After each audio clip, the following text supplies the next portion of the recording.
Samantala sa Antipolo, isang basurero ang umawat sa away ng mga nagiinumang kapitbahay. Magbabalita si Lynn Olivario.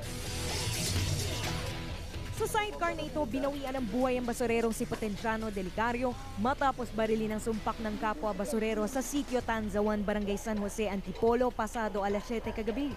Tinangkapang isugod si Potenciano ng kanyang misis sa ospital pero hindi na ito umabot ng buhay.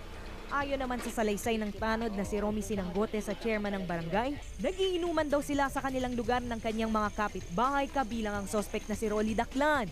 Kwento naman ng misis ng biktima, nakatambay sila sa labas ng kanilang bahay nang magpaalam sandali ang kanyang mister para umihi. Nag-upo ako po, doon siya nangingihi po sa likod.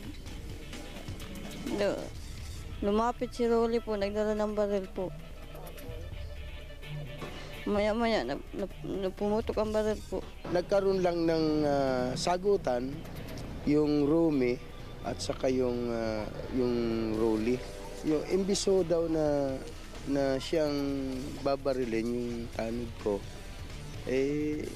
ito nakipagkumagasano, umaawat.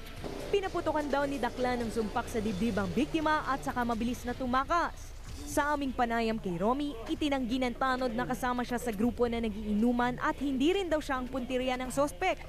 Pero kung may kinagalit daw sa kanya si Daclan, ito ay yung pagsuway niya sa ingay ng mga nagiinuman. Bilang tanod po, sabi ko, baka pa pwede kung mag-inom, ilagay lang nyo sa lugar.